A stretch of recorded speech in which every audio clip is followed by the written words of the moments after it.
Hi, this is our technique video for beginning watercolor. So the first thing we're going to do is make our squares. And I'm using a Sharpie. You can just use a pencil if you'd like. Before we do that though, let's get our tape down. Make sure you've stretched your paper. And that's just getting that tape on, mostly so that your paper will stay nice and straight and not bubble. Okay, keeps your work surface a little bit nicer.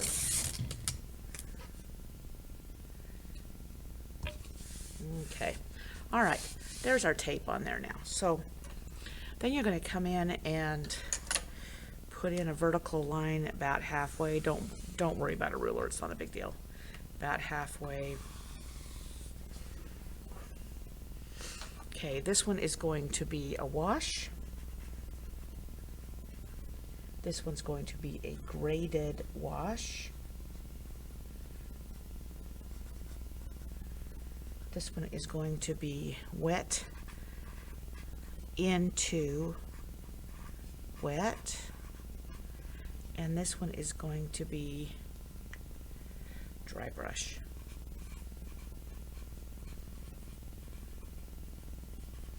Okay, a wash. Now you're going to want to mix up some paint here. Doesn't matter what color you're using.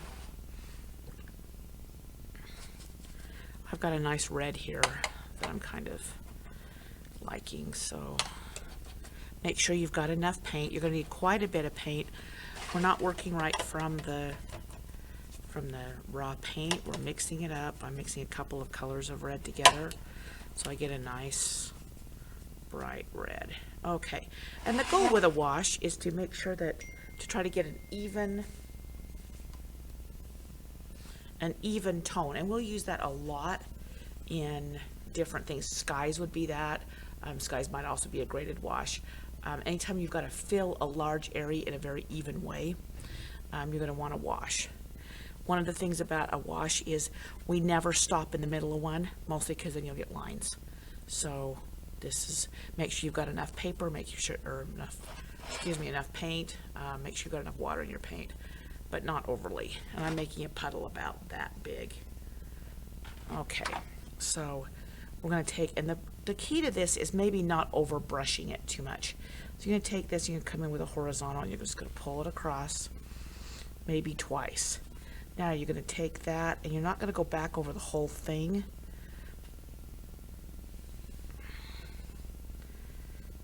It might take twice, depending on your paper.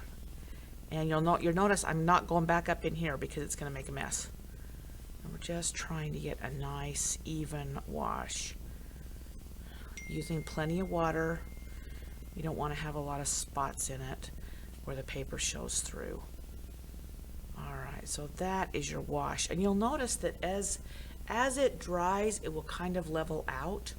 But you're going for that nice even tone of color with minimal stripes. We got a little bit of striping in here, but I'm not too worried about it, okay?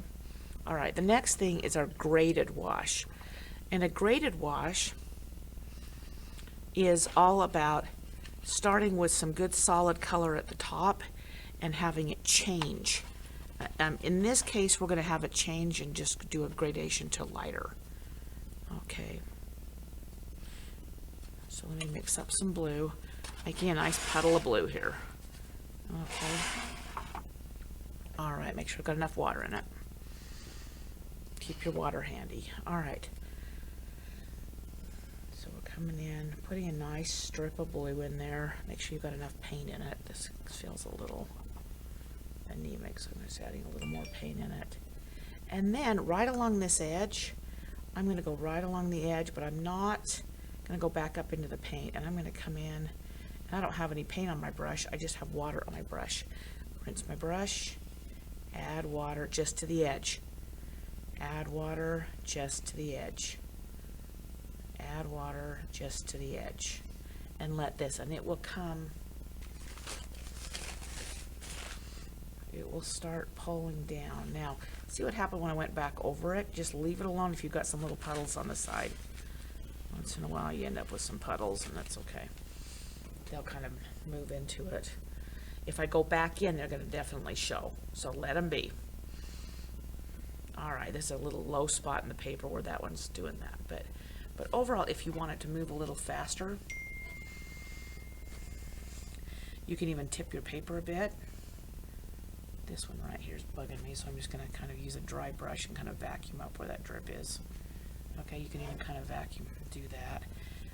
This little drip is happening here, but I think it's just going to blend out, so just let it drip.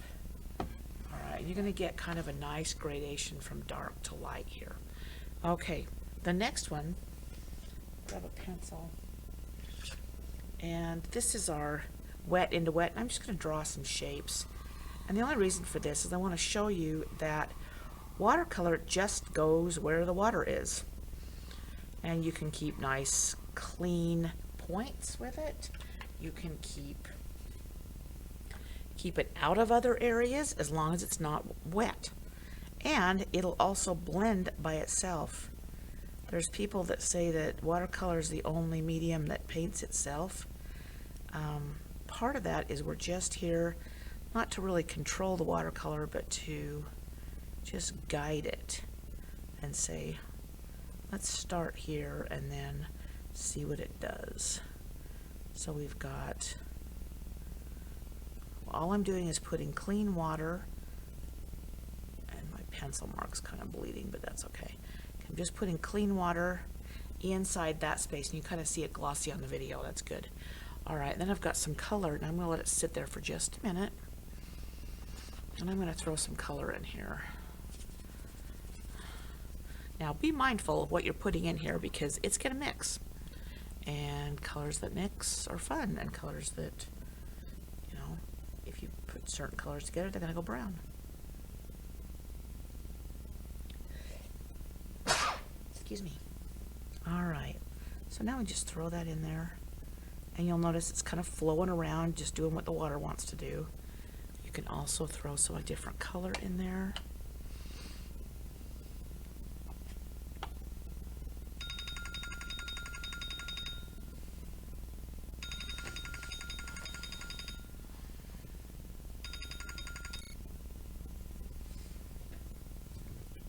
Okay, so, and see how after just a couple of minutes that has started to kind of blend around in there, and you could leave it that way, you could fill it back in, whatever you want to do.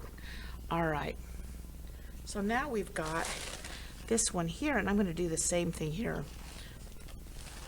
And this time I've got a little paint on my brush, and that's okay, because if I want my little donut to be red. Now notice, if I don't fill in, or if I don't get water in the donut hole,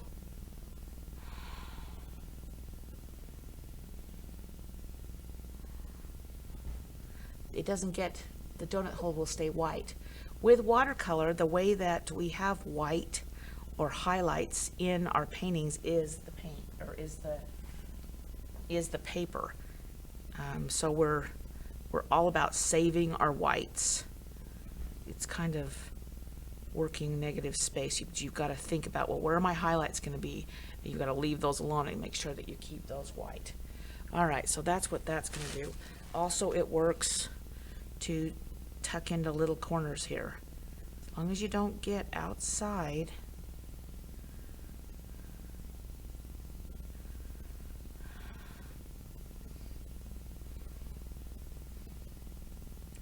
the lines, it will make some really nice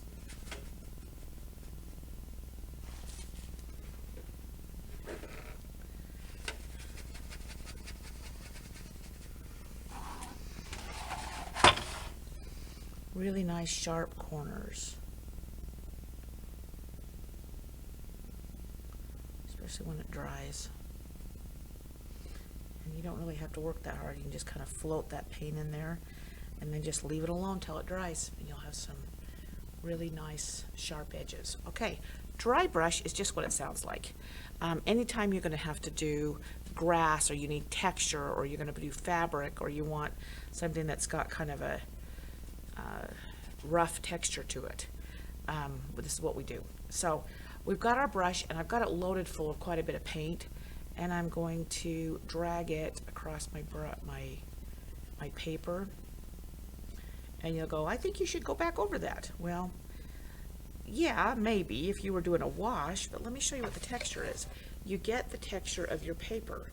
So if you're doing something like gravel or something that has a texture to it, or it's got little highlights, or you're working with water or something like that, you would want to use dry brush so that you don't want to go back over it or paint every one of these little tiny white things. And so dry brush is going to help. Also, dry brush can be when we're doing little bits of little tiny things like grass. And this is just going to take some serious control with your brush. You'll notice we've done all of these things with that brush. Those of you that have the black brush with the red stripe, the same brush, okay? Very similar brush. We have to learn how to use just the tip of it, and this is just using those 4 little hairs on the end of the brush to get some really nice. You can do tree branches with this, you can do grass with this, anything textural with that, and it's just using, you've still got quite a bit of paint in your brush, but you're just touching a minimal amount of the brush to the surface. All right, so that's your dry brush. Okay, we'll have another video that has additives in a few minutes.